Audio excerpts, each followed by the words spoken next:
Hello guys, welcome back to my channel. ভুনা খিচুড়ির সাথে চিকেন তো অনেকবার খেয়েছেন। আজকে আমি তৈরি করে দেখাবো অসাধারণ স্বাদের চিকেন খিচুড়ি। ঘরোয়া সব উপকরণ ব্যবহার করে খুব ঝটপটভাবে এই আজকের রেসিপিটি তৈরি করব। চিকেন খিচুড়ি তৈরি করার জন্য এখানে আমি নিয়েছি 1 কেজি পরিমাণ চিকেন। আমি প্রথমেই চিকেনটাকে ম্যারিনেট করে নেব। ম্যারিনেট করার জন্য আমি দিয়ে দিব হলুদের গুঁড়া, মরিচের গুঁড়া, ধনিয়ার গুঁড়া, জিরার গুঁড়া, গরম মশলার গুঁড়া,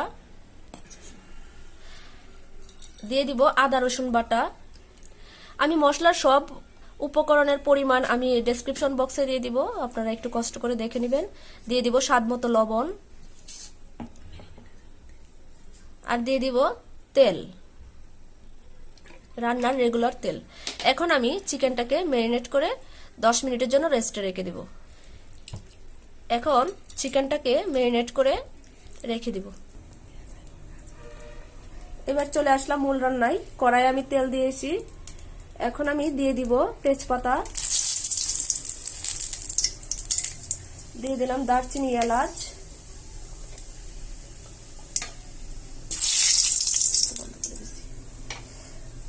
পেঁয়াজ রসুন কুচি দিয়ে দাও, দিয়ে দিলাম পেঁয়াজ রসুন কুচি,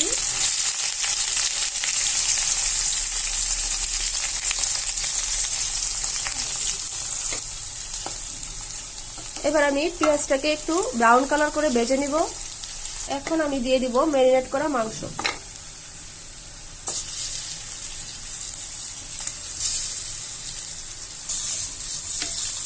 মাংসগুলো নেড়ে চেড়ে একটু কষিয়ে নিব। এখন আমি অল্প একটু পানি দিয়ে নেড়ে চেড়ে ঢেকে দিব।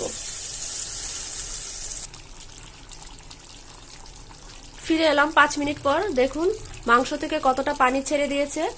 এখন আমি এইভাবেই নেড়ে চেড়ে কষিয়ে নিব, ঢাকনা খুলেই কষিয়ে নিব।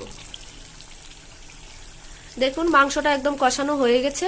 এখন আমি মাংসের পিসগুলো মশলা থেকে তুলে নিব। এবার আমি কষানো মশলার মধ্যে দিয়ে দিব ডাল। এখানে আমি মুগ ডাল, এখানে আমি 1.5 কাপ পরিমাণ মুগ ডাল আগেই ভেজে তারপর আমি 40% সিদ্ধ করে নিয়েছিলাম। আর দিয়ে দিব চাল। চাল এখানে আমি 2 কাপ পরিমাণ চাল আগেই ধুয়ে নিয়েছিলাম। চালটা আমি 20 মিনিটের মতো ভিজিয়ে রেখেছিলাম। চাল আর ডালটাকে ভালো করে নেড়ে চেড়ে 2 থেকে 3 মিনিট নেড়ে চেড়ে নিব। এখন দিয়ে দিব পানি। এখানে আমি 3 গ্লাস পরিমাণ পানি নিয়েছি। এখন আমি নেড়ে চেড়ে রান্না করে নেব। আমি এখন এটা রাইস কুকারে দিয়ে দিব, আপনারা চাইলে চুলায় রান্না করতে পারেন। দিয়ে দিব আমার রান্না করা চিকেন।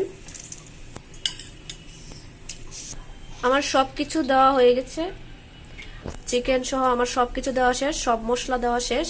আমি দিয়ে দিব কাঁচামরিচ, দিয়ে দিব 1 চামচ পরিমাণ ঘি। এখন আমি নেড়ে চেড়ে ঘিটা মিশিয়ে দিব। তারপর আমি রাইস কুকারে দিয়ে দিব। ফিরে আসবো রান্নাটা হওয়ার পর। দেখুন খিচুড়িটা একদম তৈরি হয়ে গেছে। আপনারা চাইলে কিন্তু এটা চুলায়ও তৈরি করতে পারেন। এখন আমি খিচুড়িটা প্লেটে নিয়ে পরিবেশন করব।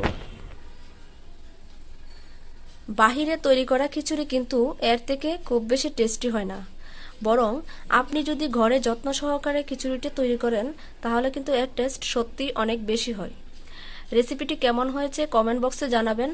আর যদি রেসিপিটি ভালো লেগে থাকে তাহলে চ্যানেলটি সাবস্ক্রাইব করে পাশে থাকা বেল আইকনটি প্রেস করে দিন। ফিরে আসবো নতুন কোনো রেসিপি নিয়ে। সেই পর্যন্ত সবাই ভালো থাকুন, সুস্থ থাকুন। ধন্যবাদ।